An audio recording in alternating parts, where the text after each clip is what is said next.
Broadcasting from Baltimore, Maryland, this is 5x3 Radio, where strength is for everyone. I'm your host, Emily Sokolinski, owner of 5x3 Training, a strength and conditioning gym in Baltimore, along with my co-host, Rebecca Fishburne, founder of Cornerstone Strength Maryland. Each week, Rebecca and I will discuss the ins and outs of strength training, why there is a no one-size-fits-all approach, and why strength is so important in our daily lives. Thanks for spending some time with us today. Now, on with the show. Emily, let me ask you, will you edit this? You'll edit it. Yeah, we'll edit it whatever we need to. Yeah. Okay. It's okay it's okay if you swear. We swear all the time, so that's not good. Thank God. Okay, good. That won't be edited. That won't be edited. Okay. Hi everybody, and welcome back to 5x3 Radio. Rebecca and I are here with a special guest today. Today we have Mona Noyes. And Mona is one of my online clients. She lives in Cherry Hill, New Jersey, and she is the mother of one of my 5x3 members, in-person member, I should say. Mona, you visited the gym back in, I think, 2023. Was it 2023? You came to visit Liz? The first time, about a year ago. And Liz had joined the gym. I think Liz has been a member with us since about 2021, I think, is when she joined us, because we were definitely still in masks, I think, when she joined us. Right. Yeah, so she's been with us for a long time. So I didn't get a chance to meet you until just last year. But we already had something in common because we both liked Father Brown. And I remember her telling me this. And they changed it, Emily, or they took it off or something. I don't know. Diego and I used to love that. We loved that show. And I remember Liz saying to me, I can't interrupt her because she's watching Father Brown. I'm like, your mother watches Father Brown too? I love Father Brown. So we asked Mona if she would join us today to give us some background on who she is. Since she's been training with me for about maybe a year and a half now, not quite a year and a half, almost 2 years, 2 years in May. And I'm assuming this is not the first time you did some gym type of stuff, but it definitely is the first time you've done this type of training, I want to say. So before we get into all of that, I want to turn it over to you, Mona, and just introduce yourself. Tell us a little bit about who you are. And then Rebecca and I are going to just pop in with questions here and there and get the ball rolling. Okay, fine, Emily. Thank you. Well, let me first start with what you just alluded to, because I had some gym experience before. First of all, I guess I better do what you suggested and talk about myself first, because it kind of follows through. First of all, I'm going to tell you that I'm 86 years old, and I'm telling you that because it's absolutely been proven to me now, 100% that you're never too old to start. And I'm not sure I really knew that before or believed it, but I am living proof about it now, because I'm in the best shape that I've been since I was a very, very much younger person. I was raised, of course, I was born in 1938, which means, for those of you who are not born in that era, there were some women who played tennis, some women who played softball, but it wasn't a big focus. In fact, there was a little bit of suspicion about women who were a little bit too bulky or sort of really defined in any way, that wasn't sort of like you weren't supposed to get tremendously tanned and all of those things. So it was, and I was raised in Kansas. I was raised in Kansas City, Kansas, which is a moderate-sized city next door to a huge city. So I was not raised in a rural environment, although Kansas is primarily a rural state. But I think because of that, it was particularly true in the cities that being very, very athletic as a woman wasn't really something that was encouraged. About my, I have to admit this in all honesty, about my strongest activity was running around clapping for my then boyfriend, who was a big athlete. So that was my athletic exposure, unfortunately. So my career-wise, I moved away from Kansas when I was 25. I had a nursing degree. I moved to New York City, which was actually, I've had periods of fitness in my life, but not because I was focusing on that, or I was even aware of it. At part of the time when I lived in New York, lived there for about 4 or 5 years, I was a public health nurse, which means that I walked all day long, and I was in the best shape probably that I've ever been, because that's primarily where you go out to homes and sit down for 1 minute, and then the rest of the time you're walking around the city. So actually, I was in very, very good shape at that point. I then went back and got a social work degree, and then from then on, I began to wear high heels and work in hospitals primarily because I had a nursing background. And so at that point, there's I just have to say this: there's a big difference in walking in high heels and walking in nursing flat shoes. Sure. And trust me, ladies, it's better for your feet, the flat shoes. But anyway, so that was kind of my activity level. I don't remember doing anything particular about gym work of any kind. And then I had 2 children and retired, and then you get active as a mother and etc. So that I never did anything focused, but I was very active in doing, when you have children, you're active just because you have to pick them up and do lots of different things. When my kids got into school, I started working in schools as a character education educator, and which I loved, did that for 30 years. But again, during all that time, the only thing that I ever did in my life that was really and that was accidental, was fitness. When I lived in New York City, in addition to walking, I loved to do folk dancing, and I did that for all of the years that I lived there. And that's a great exercise. So, but it was also very enjoyable. Yeah. Jumping into when you moved to New York, Mona, how old were you and what year was that? I was 25 when I moved there. Yes. So that was what? So you were born in 1938. Well, I was born in 38, so I must have been 58. Yeah. So I mean, 61. Yeah. No, wait, Emily, I can tell you exactly. I moved there in the fall of 1962. That's when I graduated from nursing school. So if you're thinking about it, I mean, gyms, aerobics didn't come into play until what, like the 70s, 80s? I mean, we're talking, so were gyms really that popular?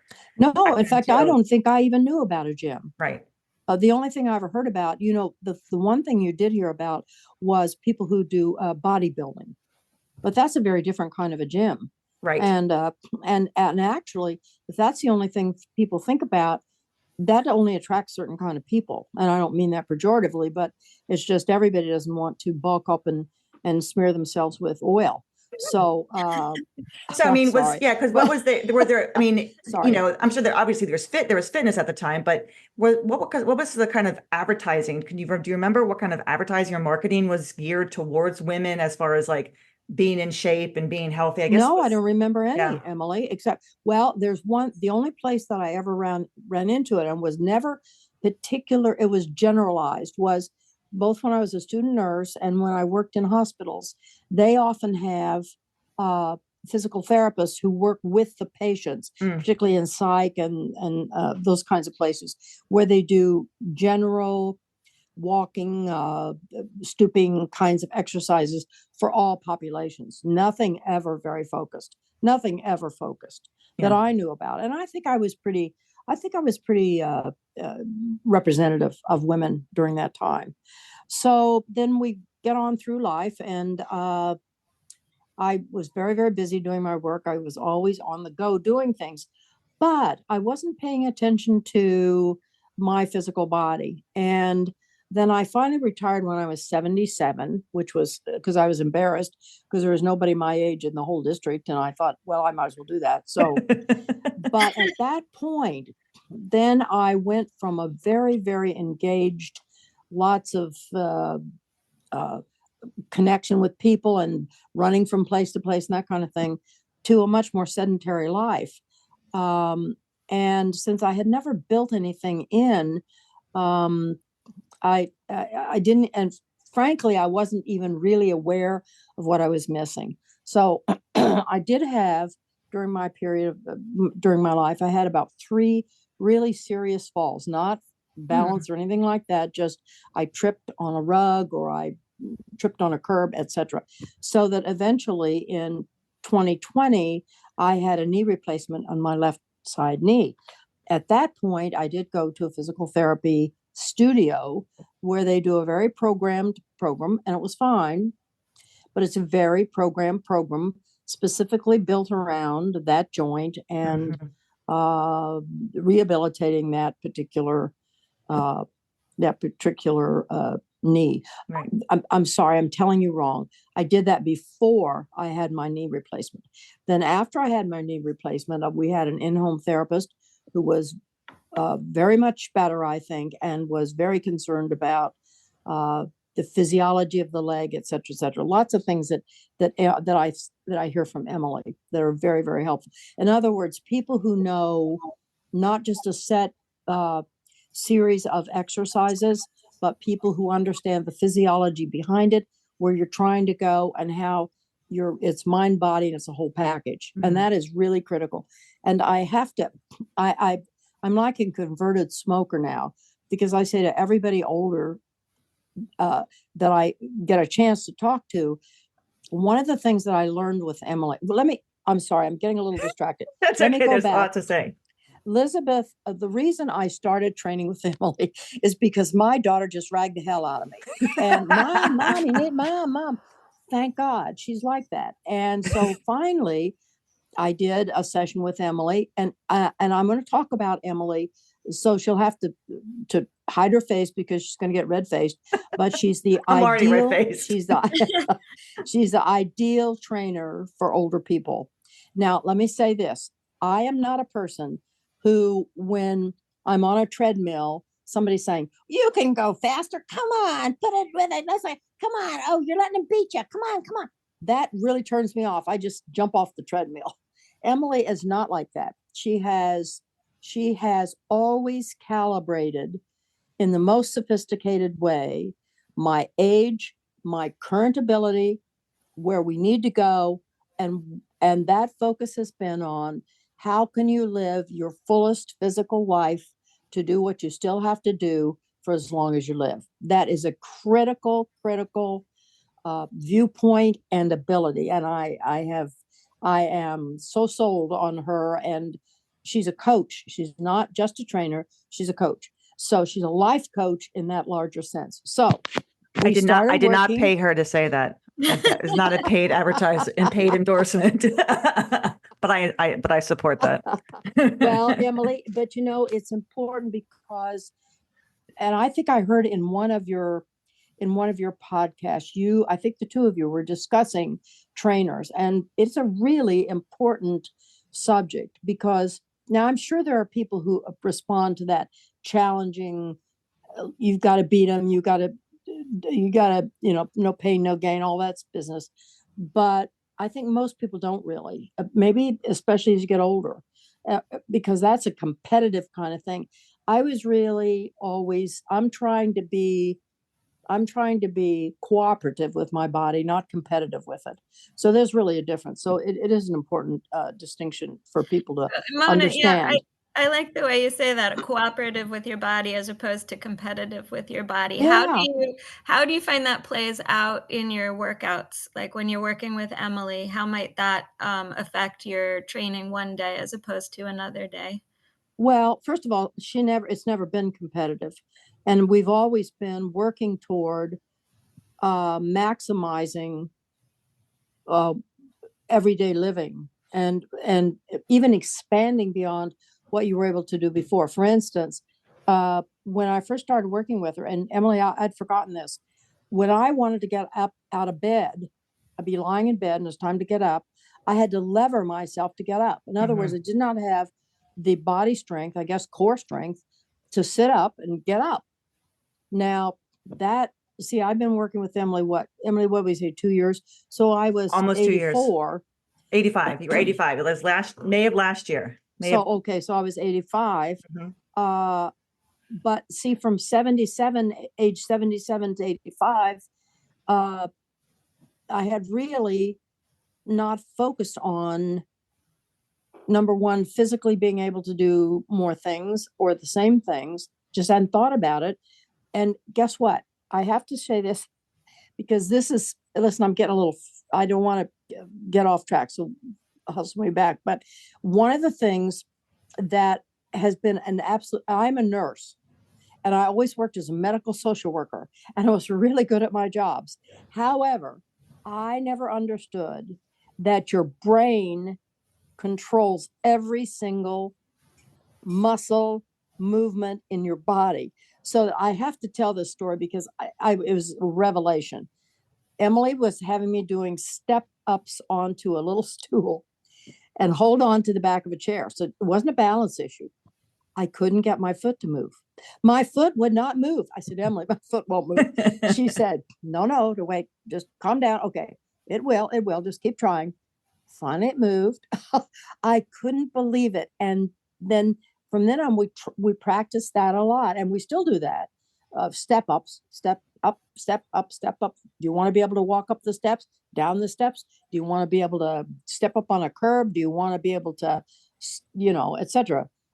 Later, I'll tell you about standing up from the toilet, because that is a critical thing too. But when my brain felt safe, now I can do it. But my brain had to release my foot. People don't know that. So, and now I see it as me giving the physical cues to my brain.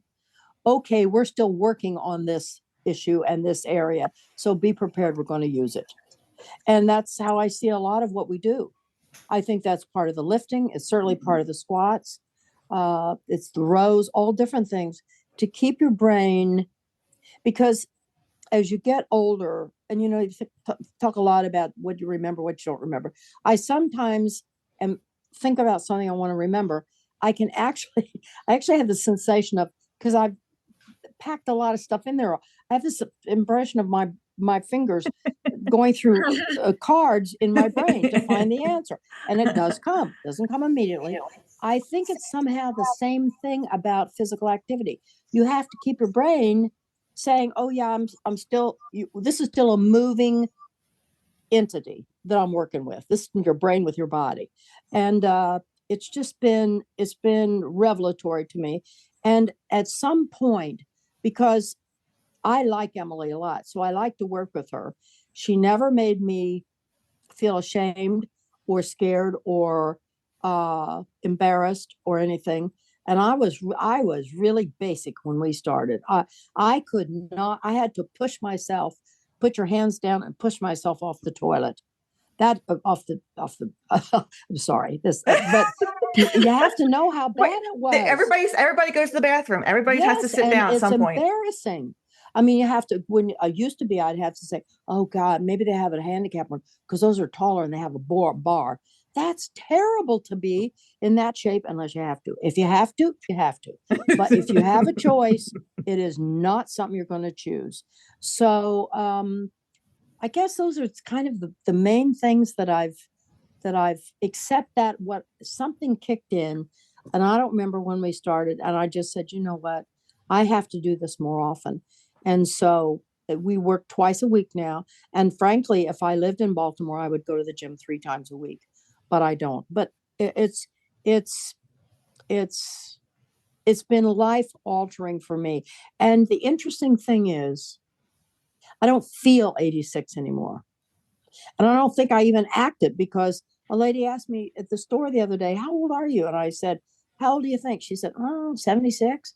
Oh, no way. I said, wrongo. And it isn't the actual age. It's what you're able to do wherever you are for as long as you can.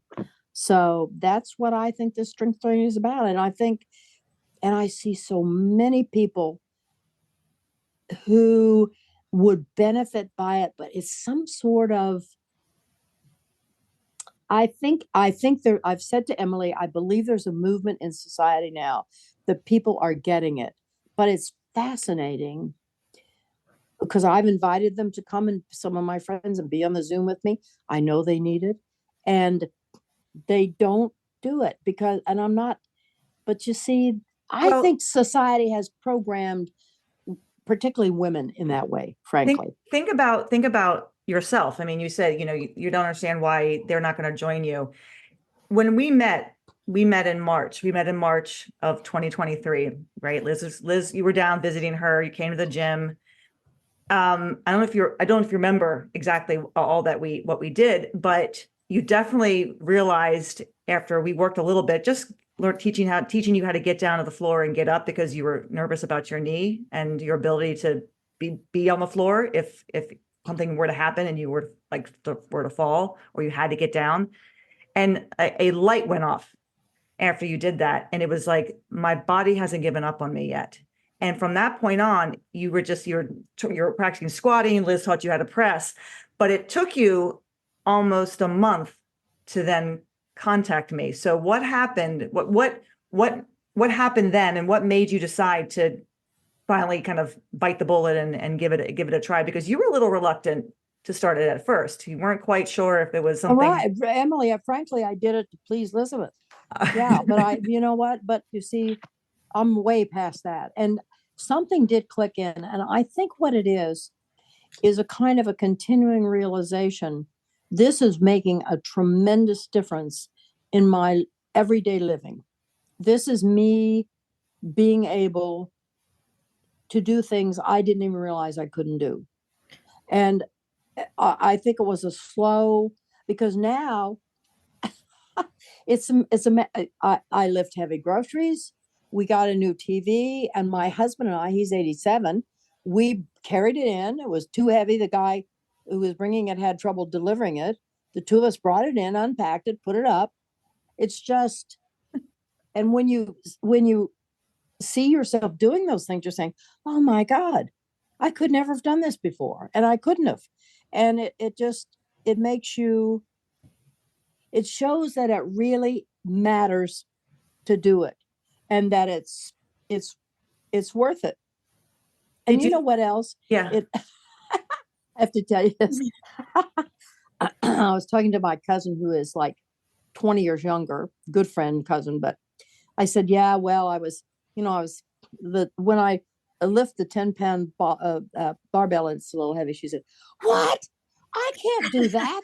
I only use the 8. How can you use a 10? Well, I got to tell you what, that felt really good. So that's kind of how I got here. I love it.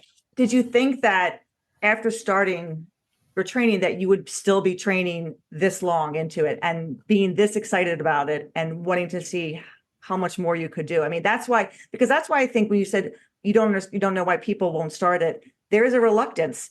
What is that reluctance? What is that reluctance, do you think? And maybe Rebecca, you might be able to talk about this because you train a lot of older clients as well online. And what is the reluctance maybe for people to start this? I think I have an idea, but it'd be curious, because it took you a month to come. I think it was the forced march, that quote unquote forced march that you did with Liz.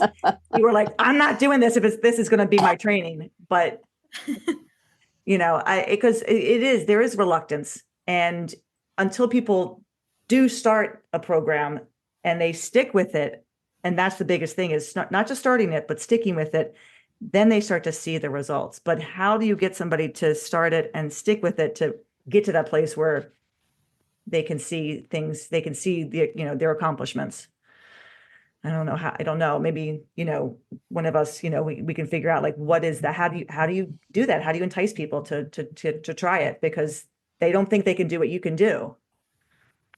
And Emily, can I add one little thing? Because this is what you saying that made me think this. I did go to a gym. I joined Silver Sneakers. This has probably been, maybe 5-8 years ago sometime. Okay. I went to the gym. And this very nice trainer said, okay, you're new to the gym. I'll show you around. So she showed me about 5 or 6 machines and had me do 750 things on each one of them. I could not walk for 3 days. I never went back. So to me, that's what physical training was. Okay. And so that's like signing up for the Inquisition. So maybe for some people, that's the reluctance, is that they've done something before. Experience. Yeah. I mean, I have a client like that. Yeah. I think also, Mona, like you're saying, when the trainer shows you all the machines and 360 things you can do on them, I think that for a lot of people is a deterrent. I know that a lot of times the machines become more modern, or they can show you more results or track more things. And it's for like my parents in particular, something that was overwhelming. So, rather than just go and lift some weights or sit down, stand up, holding a weight, something simple and practical, the gym had machines with lots of screens and feedback, and it was just kind of like a technology, a resistance to the technology involved. So it can kind of depend on what the gym setting is like. Whereas if you're squatting and pressing and moving a 10-pound bar, that's all pretty straightforward stuff. Exactly. I think that's very astute. I think that's probably true, because I was really turned off. I never went back. I think it's not just the overwhelming, but because the machines, but I mean, she's training you as though you were a 25-year-old. Yeah. It sounds like and somebody not who an 80-year-old. doesn't understand, or Yes. even not even just an 80-year-old, but somebody who hasn't been training, someone who is not like a gym rat, somebody who's deconditioned. Like several sets of squats, 4 sets of 5 squats can make that individual very sore the next day. And then the next day or the next 3 days, when they can't get up and down the stairs or do their usual life, it's a reminder with every step, like, this sucks. I don't want to do That, this you know anymore. what? You're absolutely right. You're absolutely right. And she didn't mean it. She was Right. very kindly, but I'm you know sure, what? yeah. She did not read me. She didn't see me. She didn't read me. No, You're right. And I have a client who's been with us. He's coming up on his 4th year this March. And he too came as a result of his child, his son. He did it to appease his son. And he said, I'll go, I'll hurt myself, I'll stop. And that's what he thought. He said, I'll go, I'll try it, I'll hurt myself, and then I can stop. It's been 3.5 years now. And that's because he came, we worked together, we could, I could see what he could do, what he couldn't do, what he was capable of. And somehow he didn't hurt himself because he didn't do 500 different exercises. So, he did 3. yeah, I actually kind of want to dig into that a little bit too, Mona. I'm curious, like this idea of hurting oneself at the gym. What I hear a lot of times from people is that they feel like, especially older clients or people who don't have as much gym experience, feel like the machines are safer and feel like they're going to be hurt or using a barbell, or squats are going to hurt their knees, or deadlifts are going to hurt their backs, or that sort of thing. Like, did you experience any reservations about working with a barbell, or any concern? No, I felt the reverse.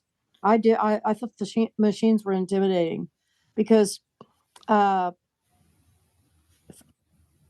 of all, I'd never had any experience with any of them. And she showed me, they show you once and then you move on to another machine. And I needed a guide, and Emily's my guide. And if Emily wanted me to do something on a machine, I would do it. But it's because I trust her. No, it's because she's not going to let me get hurt. But I wouldn't have gone back there on my own on any of those machines, because I wasn't sure exactly, what strength to put on and how often to do it. And the gym I went to, it was I suppose a good gym, but what's interesting about them? They're like big cavernous machine shops, sort of. And there were people there, but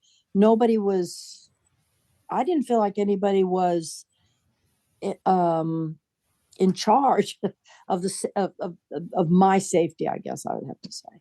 Yeah, I think machines, I think people do. Yeah, I think going to a machine, she felt like this would be safe for you. Or that's, as Rebecca was saying, probably people think, oh, machines are safe because it's like physical therapy. It's like PT. Yeah. Well, but I hear that from other trainers too. Other trainers will say like, well, when there's a new member, we'll just show them the machine circuit. They'll be safe on that. Oh, and but you know what it is. You know what it is, and this is I stole this when I'm going to say, from a woman who was interviewed on a podcast I watched recently with Peter. I don't know if it's Adia or Atia, but he's the doctor who's on YouTube. He's all over YouTube, very, very, popular. He was interviewing a woman who, Dr. Belinda Beck, who is in Australia, and she did a study called the Lift More study. And it had women doing squats and deadlifts, full compound movements to screen bone density, muscle mass, et cetera, et cetera. And it was geared towards older adults. And it was the idea, and as I'm going to quote her, that they think about old people as completely incapable of doing stuff and incapable of learning. But old people are you and me who just kept living longer.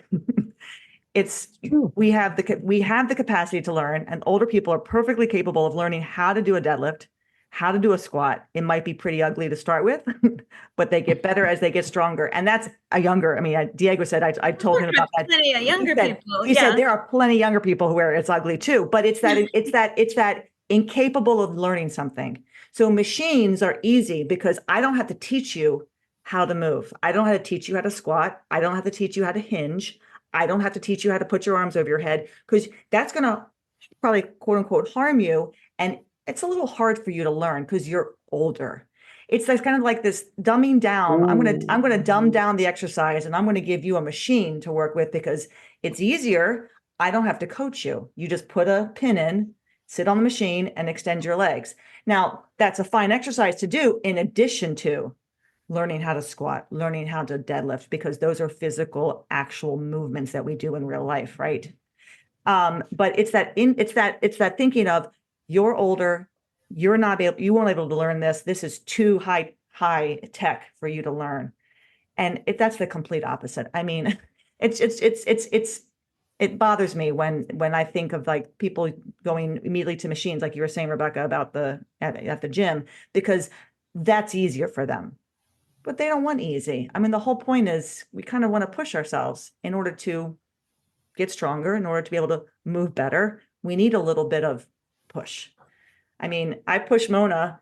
We didn't, I pushed her slowly. I mean, I can look back we were talking about the spreadsheet the other day. I look back at the spreadsheet, what you were doing a year ago and what you're doing now. And it's so different. But that's because we added little by little by little, week to week to week, to get you to move better, to be stronger. So Mona, can you describe like what your workouts were like this week, like your training sessions, like what you did in them, just to give people an idea? Oh, sure. Well, we just did one Tuesday, and we did squats. I can tell you the whole thing. This what we do is, I used to sit on a lower chair, and then I've forgotten why we didn't do that anymore. But anyway, I sit on a chair, and I have barbells, and I use 5 pounds first, 5 reps. Just, you have to plant your feet properly. And see, these are balance things. This is not just a silly little thing to do, because now, whenever I stand up from anything, I know where to put my feet.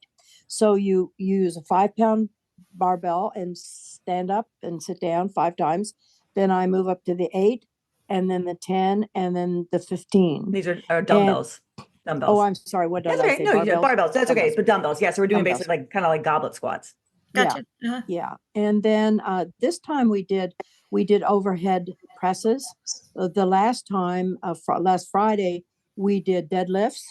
I had to take a little break from that because I had a trigger finger and a sore hand. But anyway, so and what I'm really working on now is getting my technique really good about both the deadlifts and also the presses. So we did just the bar, and then we did with some weights with the presses. I always do rows, pulling on the 40 pound rope, and I do pushes with with the heavy rope, and I do pull aparts, which is just wonderfully relaxing, which is just a rubber band, a big strap that you pull, and it just does things to your shoulders, your back. And then I'm also now doing, Emily, what is that things where I have the small barbells and I do the side lifts. So she does. So she has the light dumbbells, and we do front raises, and we do lateral raises, and we do overhead press with the dumbbell. We do curls. So we do a little bit of extra shoulder and bicep work.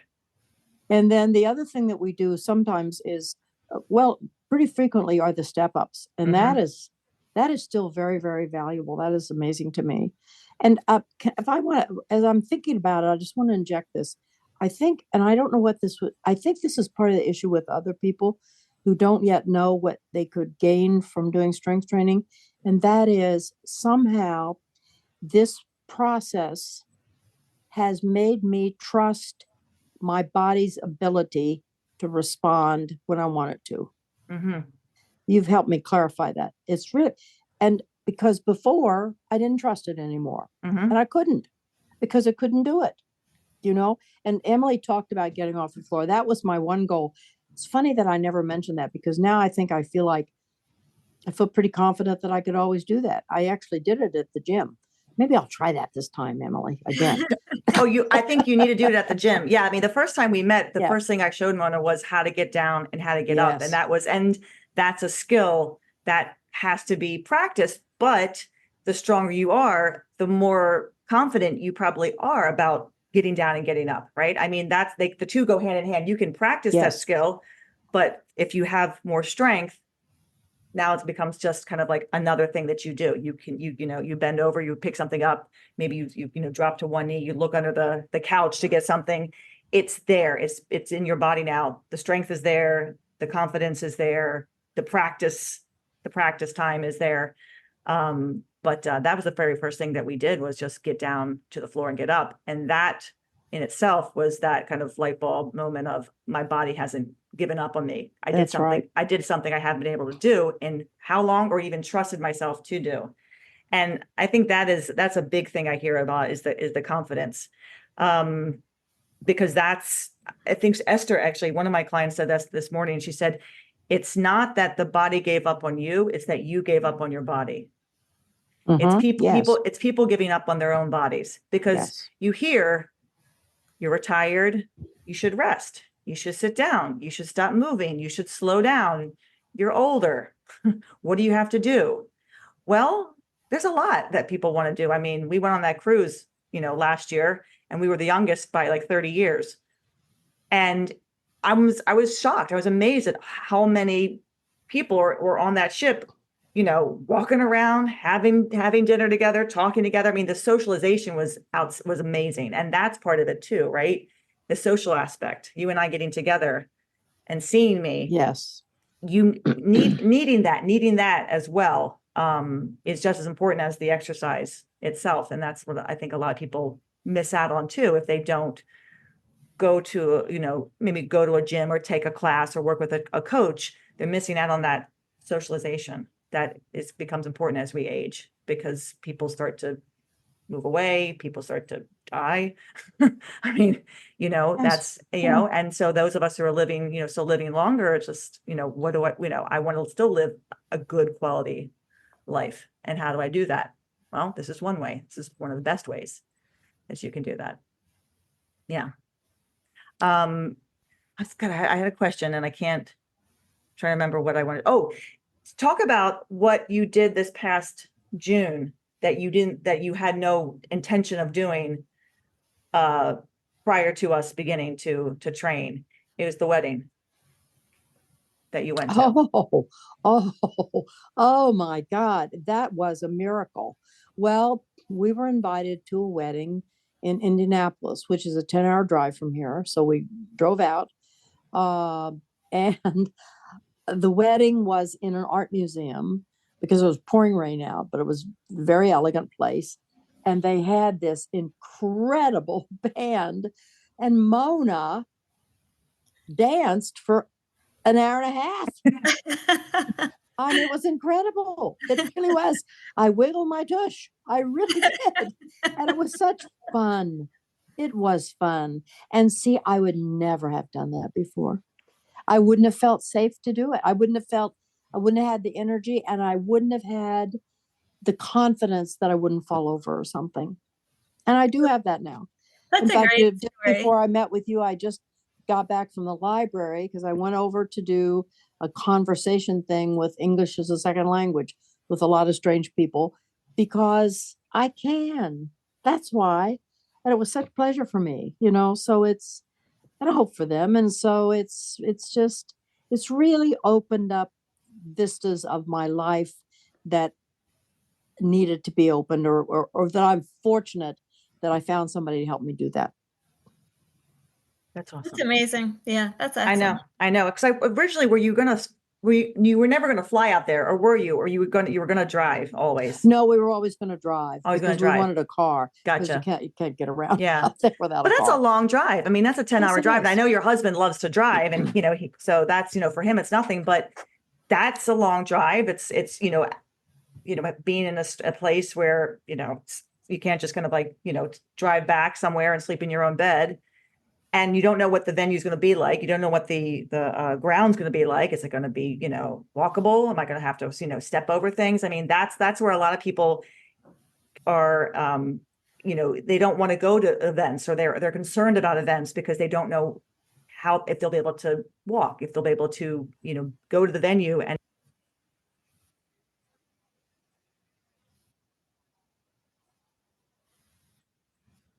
Springy, and I was afraid, but now I walk all over the grass. You see, that's just ordinary to walk on the grass, but it's so important to be able to walk on the grass. So it's, really, I'm a convert. is. I am she is. Really. Well, it's made you fearless. Yes, it has. That's really an empowering thing. Yes, it's so wonderful, because it's awful to just realize that your life as you've lived it is just sort of going somewhere, slipping away like fog. But it doesn't have to. That's the point. And I found that out. It doesn't have to. Thank God. It doesn't Thank have God to. I found that out. Exactly. No. Yeah.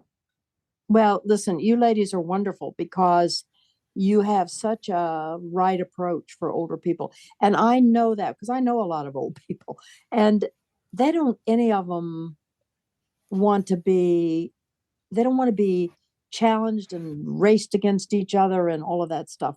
So the way you do it, your approach is just wonderful. So thank you. Thank you both. You're welcome. You're welcome. I know that, I know with Rebecca, you have a lot of your clients. I think most of them are online. The ones you train in person, how old is the oldest client that you train in person, or most of them? Probably the oldest one that I train in person now, I think, is 82. Is that the man? Is that the?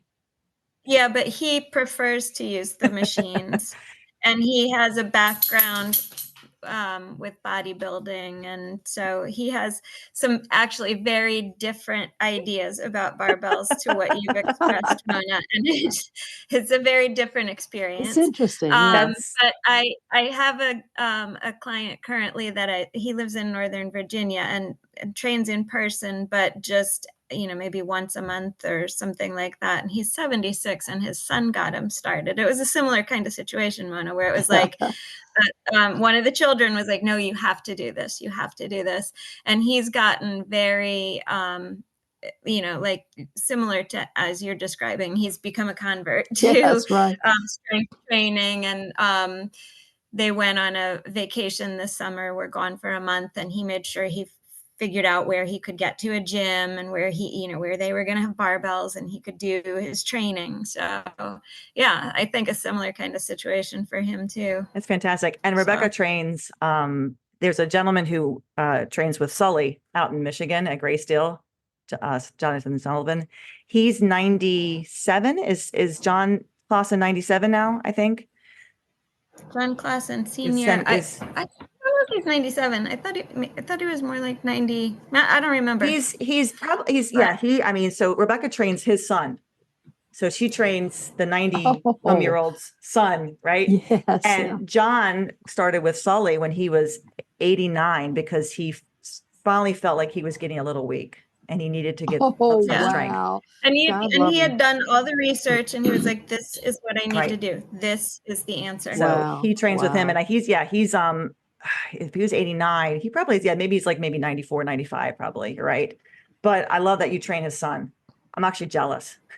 Well, the thing that was funny about that was when he first told me, he's like, oh yeah, my father told me I'm old enough. I need to make sure I have a coach. Oh. And I was like, your father told you? Because usually it's the reverse. Usually when somebody, I don't, he's like in his 60s or so. And usually when somebody says that a family member told them they needed to get a coach and do some barbell training, it's the child that's saying Yes. this to your father. And I was like, where does your father live? I was like, oh, is he John Like, Clausen oh my Sr.? God. I was like, I swear, when you told me you were training his son, I was like, you're training his son? Oh my God. Because that, I mean, that was a big deal when we learned about John Sr. 89 and Sully had a whole video on him and his training. It was very inspiring. And I'm like, that's who I want to train. I want to train people who decide I feel weak now. I think I need to get stronger, Right. and they're into their prime. They're into their prime. It's wonderful. It really is. It really is. I have one of my clients I've been with since April is 70. She just turned 72. And she came to me as a result of a gentleman who came to me one time for a 2-hour coaching session. And he talked about the coaching and told her, and she drives up from Virginia once a week Wow. to Good. train. And then we train in person. I mean, we train online at her house, and she's moving to Seattle next year. And she's like, I'm so glad I met you, because now we can continue to train when I move to Seattle. I'm like, yes, absolutely. Good. But Good. that's, yeah. And it was, it's always nice when people meet you, talk about you, and then, and then find you and bring you people who need this. It's great. It's great. It's been I can't tell you how awesome it's been to train you this past year and a half. It's really, Well, I it's love the it, coolest. Emily. It's the coolest thing. It's the coolest. It's just really nice. And to see not just the way you physically move, but obviously we talked about the spreadsheet, seeing, recording your numbers, recording your weights, recording what you're doing, and seeing it, just the evolution of your training. That's what's so awesome about, actually writing down what you do, because you can see the Mhm. evolution of your own training. And it allows somebody to look at their logbook and say, that's me. That's okay. I can actually physically physically feel, but also literally see my training over the past how many years and what I've been able to accomplish and do. Mhm. But it's not, yeah. Well, you two are sort of pioneers, I think, because I don't think, and I think that's part of the issue is getting the public. And as I said, I see more and more articles all the time, and it's all about strength training. So I think people are beginning to get it. I think you're kind of avant-garde I think you're kind of in the leading edge.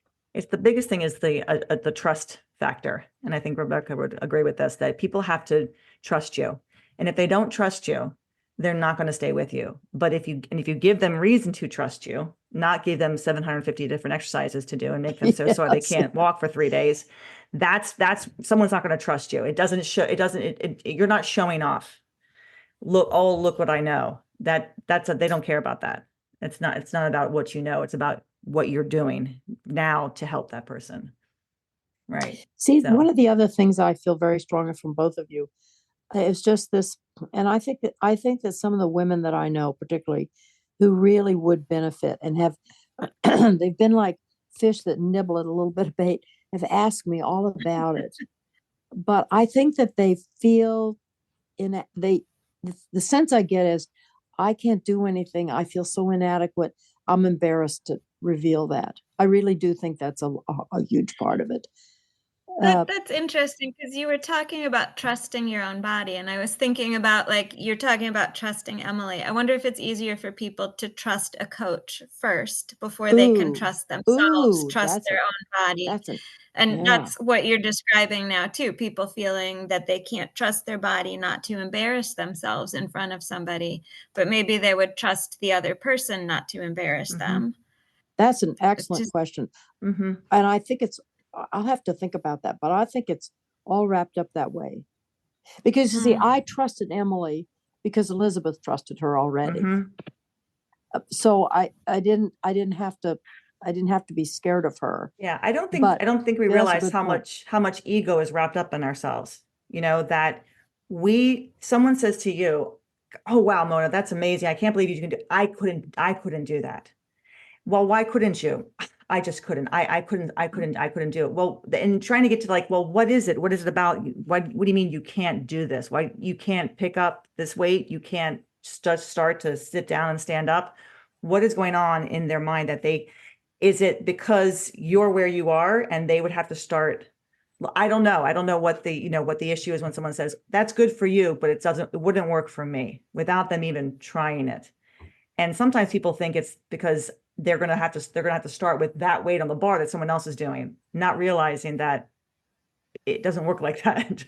Right. And It's a maybe, good question. and I don't know. it's always hard for me to kind of get in. I mean, we can't get inside people's brains, but what is it about you can do that, but I can't do that, or I wouldn't be able to do it because of maybe it's my knees, my shoulder, my hip, my back. And even you might say, well, yeah, but my knee feels better. My back feels better. Well, that's you. That's not me. Maybe people, I don't know. I don't know what that feeling is of like, you can do it, but I can't, I wouldn't be able to do it. And I don't know, Emily. I have to think about it. I will tell you what's one interesting thing. From a variety of places now, I get little nibbles of people asking me about it. It's really interesting. And see, one of the things about me, I never have been I think everybody's ego driven, but I've never been a person who who wasn't willing to admit my deficiencies and my slip ups because I just think that's everybody's human and you have them. So I never felt I had to protect that. I never felt I had to have, I never felt I had any kind of real perfect image. So I never had to protect it, because I don't think people are like that. But some of these people are. I think they have a great deal of and that's a shame because it really shortchanges them, like an insecurity Yeah, about sense. And maybe it's that feeling of they don't feel confident with their body. So they don't want to embarrass themselves. I think there is that, like, I don't want to embarrass myself in front of somebody. And I always tell people, there's no judgment here. Like no one is looking at you. I know. And we train, I mean, you train at home, but there are people who come to the gym sometimes who are really hesitant because they don't want people looking at them. I'm like, no one's looking at you, really. That's right. Honestly. Nobody cares. Right. Nobody cares, but they either they've had an experience where someone did look at them, or they're thinking about commercial gyms where everybody's always watching each other because everybody's got headphones on, so they're doing nothing but staring at you. I don't know, but And Emily, for some people, I think the only kind of the ones I'm thinking about now, their only experience with physical stuff has really been with physical therapists. That's a very different experience because I've had physical therapy. Very, very different. That's very you're on display purposefully, and their job is to do you understand what I'm saying? It's a different kind of thing. They don't start from where you are.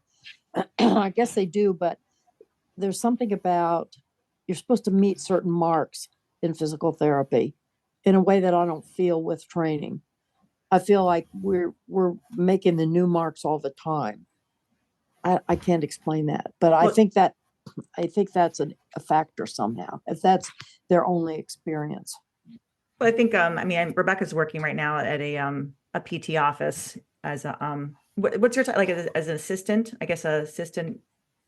I am an OSS, which is occupational office support staff. But I do a little of everything. So with the physical therapy, I feel like they want to do a certain number of sessions with you and then be able to release you.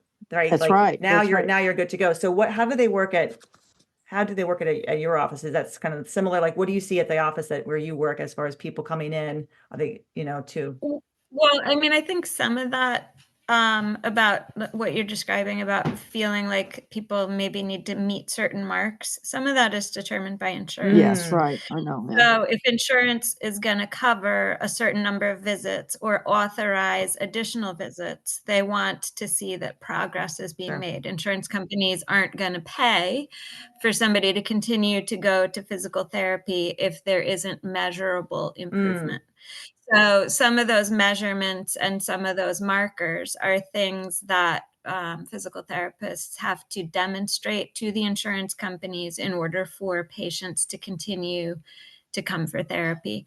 And I think like I get what you're saying about like a physical therapist, particularly if you're in there for a knee replacement, they're going to be very focused on your knee and allowing you to gain back or helping you to gain back strength and range of motion and hitting certain measurements or showing improvement, that sort of thing, and being focused on your knee. Maybe your shoulder also bothers you, but they're not going to deal with that. And again, that's in part because of insurance, because your referral didn't say anything about the shoulder. Right.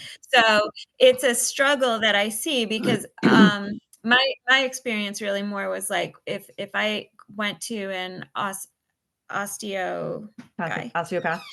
Yeah. Yeah. Like whatever. Orthopedic doctor is what I'm trying to say. Right. You go to the orthopedic doctor and they only specialize in like one joint. So if your knee hurts, but your knee hurts because there's pain in your back and your hip is off, they're not going to look at that whole kinetic chain. They're going to just focus on the knee and can I or can I not do surgery to fix this? A physical therapist, you might come to them with knee pain and they'll look at a bigger picture than just the knee, and they'll address hip strength or how you're using your core or your back, how you're moving. They'll look at a bigger picture than an orthopedic doctor, but still they're not going to go completely off the written referral. Whereas you go to a gym, you go to a coach, you're paying for that yourself. You can say to the coach, hey, I feel like my, I can't get up out of this chair without pushing off with my hands. Oh, great. Okay. So we'll work on squats. We'll work on lower body strength. But let's also think about your whole system, how everything works. So that was your main concern when you came in here, but let's also build some upper body strength as well. They're not, a coach in a gym isn't restricted by a referral or by insurance parameters. So you can kind of go rogue a little easier. I feel like I feel like that's what PT does. It does people a disservice, right? In a sense, because of that, unless they tell, and maybe at your, at the clinic where you are, hopefully they maybe encourage people to seek out more additional work, because that's where the next step is. It's like, okay, we've got you here. The goal now, let's move you to the next level. Is to get the person beyond the pain. Right. The goal is not to retain them in physical therapy forever. The goal is to get them beyond the pain where they feel confident and functional, and then they can go to the gym. and continue to build strength in maybe in other ways, or the upper body strength added in, or because there are plenty of people who do ride the physical therapy train for like ever, right? That they only want to do physical therapy, or their go-to is always, I had to go to physical therapy, and instead of maybe I need to actually get stronger. Maybe if I went to a gym or met with a coach, I would get the entire package, Yeah. And I'm sure it depends, like gym by gym, who the coach or who the trainer is, and clinic by clinic, who the physical therapist is. The people that I'm working with want a person to get over whatever their issue or pain is, and then graduate to going to the gym on a regular basis, not keep coming back. My biggest concern was, and this goes to you, Mona, and to other people I've met who've had knee surgeries or knee replacements. There is that fear of they don't know what to do with their knee now. They've never been told your knee is fine. You have a new knee. We've done PT. We've worked on this. Let's work on now getting you confident with daily things, daily matters. Because you're not the first person to tell me, I'm not going down on my knee. It hurts. I won't do it. I've heard that from, I can't tell you how many people who have had knee surgeries or knee replacements. They were scared. And I said, and I'll ask, has anyone ever told you? Like, were you told that your knee is okay? No. Were you explained how to get down to the floor? No. And that's how you start to lose that confidence in yourself, and you start to lose that ability to literally get down onto your knee because you're afraid of it hurting and you're afraid of doing more damage to it, even though it's fixed. Because everyone just focused on the knee and creating range of motion, but nobody focused on getting you back into physically your life of getting laundry, cleaning a step, or picking things up, or traveling, or, you trip and you fall. How can you get up?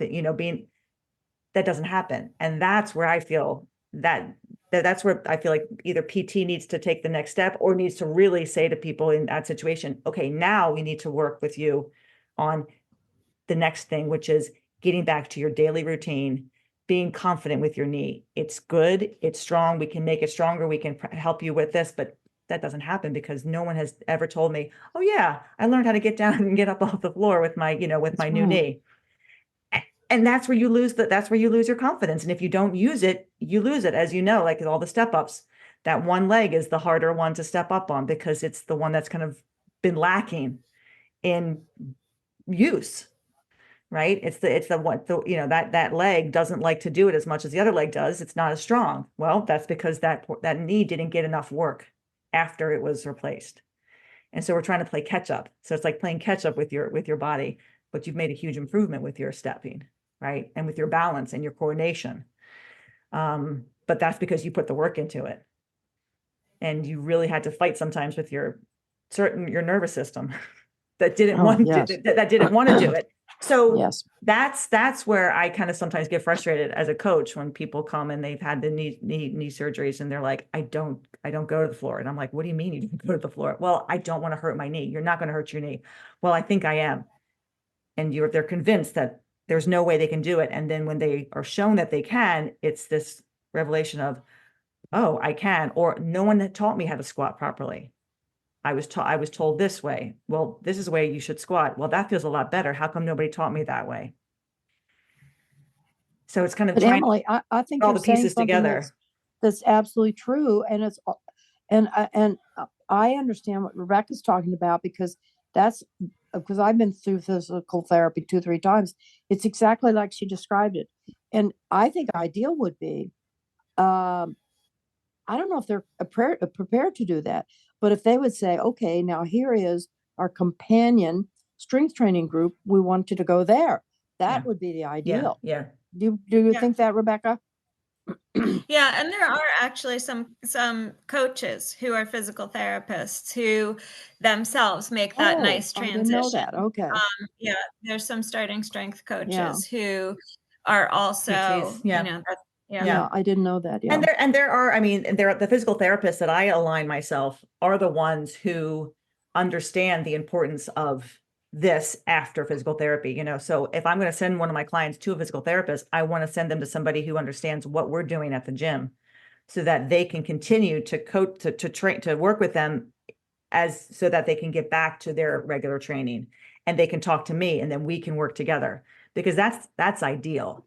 There shouldn't be this separation of physical therapy, strength training, and they don't ever meet. The ones that I've dealt with, I've had, communication with, who have been able to say, yeah, this is my client. She's going to come to you now. This is what we've been working on. I say, great, here's what I'm going to work with on. And then maybe, and share information so that we see the whole person as opposed to just, an individual body part. And but I don't like to send people to a PT who I have not met myself and it doesn't understand what we do at the gym. At my gym specifically. Yeah, because that's important to me for them to not get misinformation, about the kind of exercise or training that they're doing.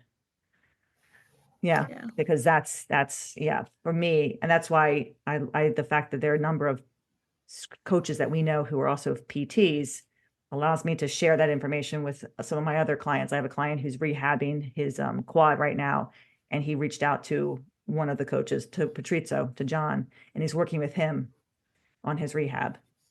I worked with Darren Deaton, who's a coach down in Texas. When I was rehabbing my knee, I went right to him. I had the PTs here.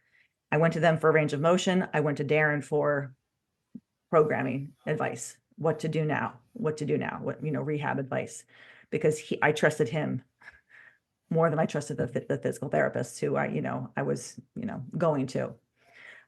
Just because of the type of training that, Rebecca and I do and the way that we coach, it's like, everything's got to be the same, I don't want too much outside information.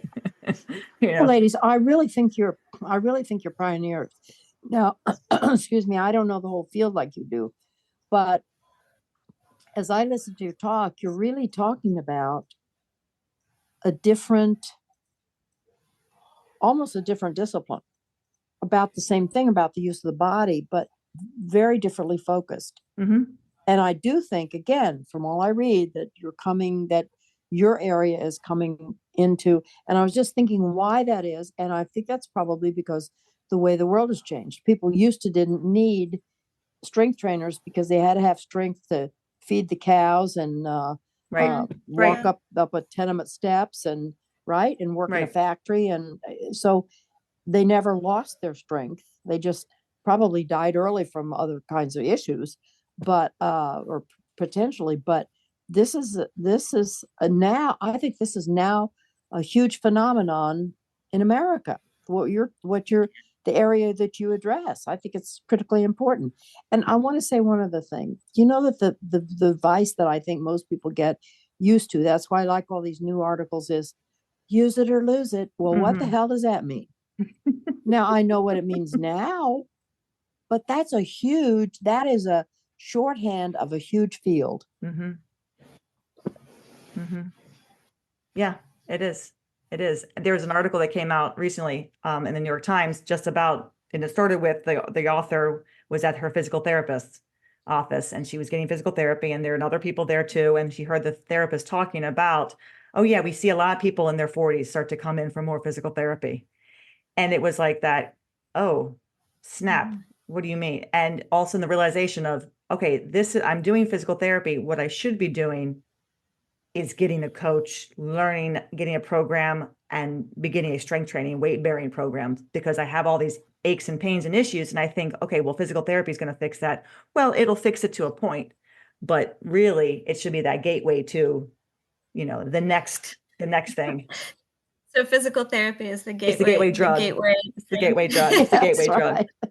But that whole, the article was, and one of my clients today was talking about how they can't get back to their, they can't get back to things as quickly as they used to. And I kind of whispered, I laughed. I said, well, it's called age. And they're getting closer to 40.